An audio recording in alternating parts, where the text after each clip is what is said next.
Hey guys, CJ here, bringing you another character bio. Now, I know Josh did one for Ronan the Accuser last week, and we had wanted to have this one up Thursday. We thought it would be good to provide but the we did a service little of rewrite because basically we plan these things way in advance, and we have a bunch of ideas that we want to do, but we don't actually create all the documents because it does take a good bit of research to get them out and going. So we've been sitting on this Guardians of the Galaxy bio since January, believe it or not. And I believe one of the primary reasons why we waited was because we wanted to actually, providing you a little more information that they might not have had time to get around to in the movie. And so recently we've done a ton of updates, and from January, lots of stuff has changed in Guardians of the Galaxy, just in the comics. Because one of the primary issues we had way back in January was that there were not, all the characters were not really super fleshed out. Like Peter Quill was... maybe, Gomorrah was a little bit, but other than that, Drax wasn't fully fleshed out. Rocket, Raccoon, and Groot weren't really fleshed out either. And so now we actually have more information, and we can give you all of the most recent data, for lack of a better word, on all these characters. So let's get started. And of course, we're going to start with Peter Quill, of Star-Lord, the leader of the Guardians of the Galaxy. And Peter Quill is the son of Jason, who is the emperor of the Spartax Empire. So he is half alien, although his father is humanoid in appearance. His mother, Meredith Quill, tried to keep this from him, and it actually started when his father crash-landed on Earth. And his ship was broken, and he was trying to repair his ship, and it was almost like a Looper situation where he ends up on the farm, and then, one thing leads to another, and then 9 months later there's a Peter Quill. But he ends up leaving, before... Meredith can actually really tell him that before the baby is born, and so she actually ends up getting married again, and this dude thinks it's his baby and freaks out, but that's a whole other story that's kind of weird and cosmic-y in a sense. But his mother tried to keep his alien background from him, and one day after school he was protecting this kid from bullies. So he comes home, he's been beat up. His mom says, "You're so much like your father." And then, one day after school, this is that day, the Badoon attack his home and attempt to kill him because he's the heir to the throne of this empire. But they end up killing his mother, who sacrifices herself to save him. And from the damaged house, Peter gets the elemental gun, which was his father's weapon. This ignites his drive to protect Earth from the aliens wanting to harm it. And he goes on to basically enlist in NASA, become a trainee, and he gets to the stars from there. They left it pretty vague in the newer comic, but since they haven't really retconned a ton of stuff, even though Marvel now is like a renumbering, I guess the old story was that he became a NASA trainee. He got up to a space station where an alien offered him the title of Star-Lord, but it went to another guy who he treated badly, and then he ends up getting decommissioned, and then he gets back to space and claims the title. It's pretty convoluted, but since it was back in the old days when comics sort of had a more folksy feel to them. But so that's basically Peter Quill's origin, and we're going to move on to Drax the Destroyer. And actually a lot of people might not know Drax is human. Arthur Douglas, he was a real estate agent with a wife and kid, and one day while leaving Las Vegas, Thanos' scout ship flew past him, and wanting to hide his presence, he destroyed the car with them inside it. Now, this really didn't fly with Thanos' dad, who was a dude called Mentor. He had been monitoring Thanos' activities on Earth because everyone knew that Thanos was a bad dude. And he discovered that Drax's daughter was actually alive, but that's a different story for another time. But Mentor determined that his son was too much of a threat, and he wanted to create a being that was so powerful that he could actually probably defeat Thanos. And enlisting the aid of his father, Kronos, who had become a ghost. And if you've read the newish kind of comic Thanos Rising, they do show Mentor and his father, if you wondered why his father was like a hologram. But he had his father, the ghost hologram thingy, kind of grab Drax's living consciousness, his astral form, and put him back into a different humanoid body, made from the Earth's soil, granted it superhuman powers, and he put his spirit in there, and basically was like, bam, Drax the Destroyer. So it's actually probably honestly one of the cooler origins, I think, to the GOTG. And another thing is he instilled in him this blind hatred, or not really blind, but this single-minded hatred of Thanos. And so he basically has all these enhanced abilities, but all his old memories were erased, and all he knows is he wants to kill Thanos.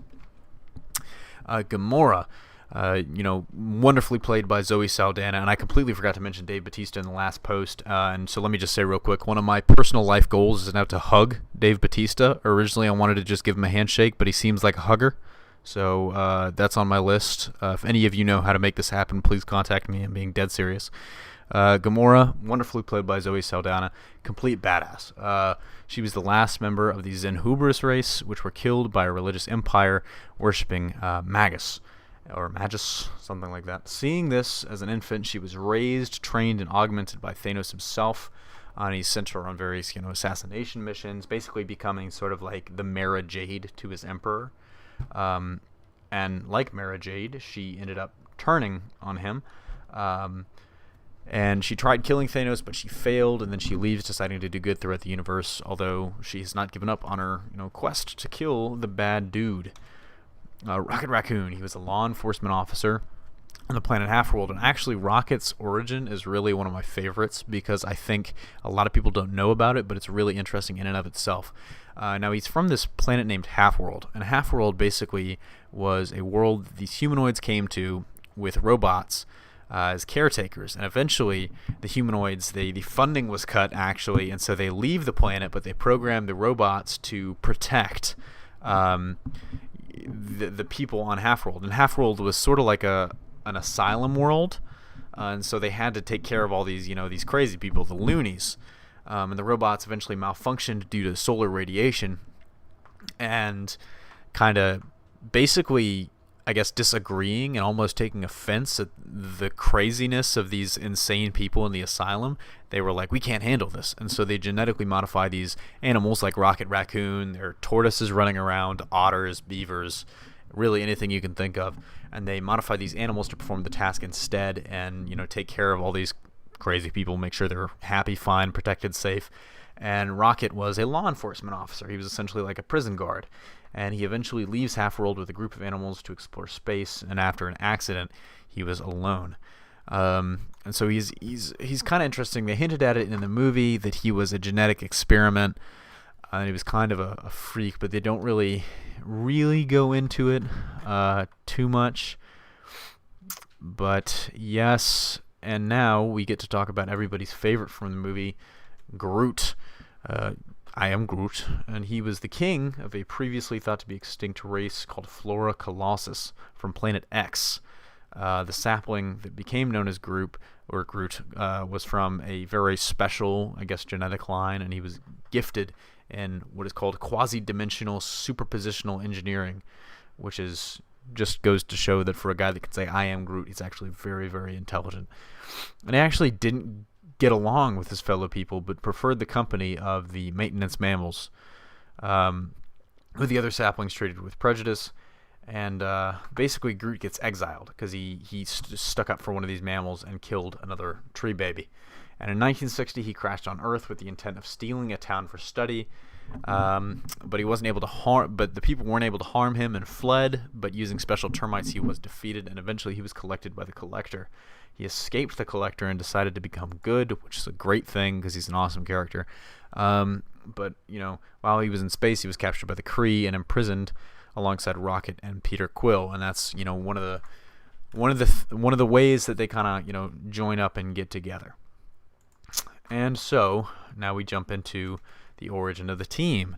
Now, when Annihilus decided to conquer all of the universe and destroy it, many beings responded, and among them were Nova, Silver Surfer, Star-Lord, Gamora, Rocket Raccoon, Groot, and Drax. And soon Thanos joined Annihilus in his conquest, and during the conflict, many forces were destroyed. Lots of people died. Drax actually punched through Thanos' chest, which was pretty badass. He killed him, of course, and Nova killed Annihilus, and the conflict was over. However, everyone else went their own way, but Peter Quill decided to form a team, and he asked Gamora, Star-Lord, he is Star-Lord, Rocket Raccoon, Groot, and Drax the Destroyer to join him. They accepted him, and among other kind of revolving members, Iron Man hung out with them once. Many other folks have stepped up with them. They formed a team to protect the galaxy, calling themselves appropriately the Guardians of the Galaxy. And so abilities for each, let me run through these pretty quick.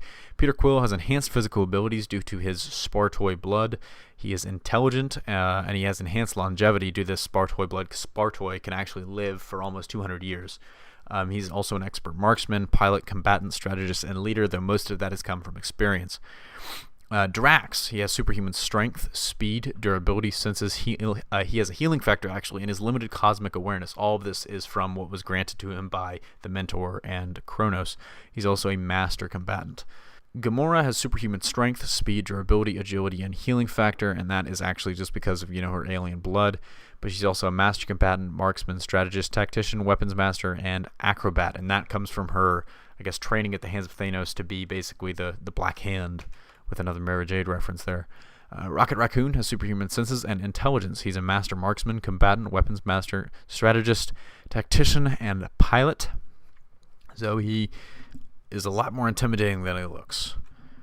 Although the superhuman senses and intelligence were granted to him by, I guess, the robots that created all these genetically modified creatures. Groot, he has superhuman strength, durability, and he has size manipulation and regeneration and chlorokinesis. And he's actually also very intelligent. Like I said, quasi-dimensional something engineering.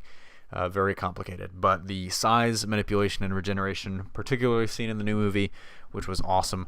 But he can make himself bigger, smaller, grow extra tree limbs and stuff like that, which is pretty badass. So some recommended reading for you on Guardians of the Galaxy. If you loved the team in the movie and you want to see more, the Annihilation Collection is great. The Annihilation Conquest Collection, 2 different things, but still really great. Go read them up. Thanos Imperative Collection is great. Guardians of the Galaxy Volume 2 and Guardians of the Galaxy Volume 3. Go check out all of those. The new run has actually been pretty solid. It started out with Iron Man in there. But I mean, I read the first couple issues. I haven't had a chance to pick it back up, but I highly recommend it. They've recently changed Star-Lord's look to look much more like it does in the movie, and I'm pretty cool with it. I think it's a good look. But comment below, tell me what you think, and tell us what you think about the new character bio. Do you like the Guardians of the Galaxy? Would you like to see us do more teams? I know we've done Fantastic Four, but what other teams would you possibly want to see us do? And what other character bios would you like to see us do? That's enough for me here. We're going to try to bring these to you more regularly. We've got a couple, like I said, that we're sitting on. It's just a matter of getting it all together in a nice, shiny package to make sure we bring you the best content possible. So, signing off, this is the White Sheep, and I'll see you next time.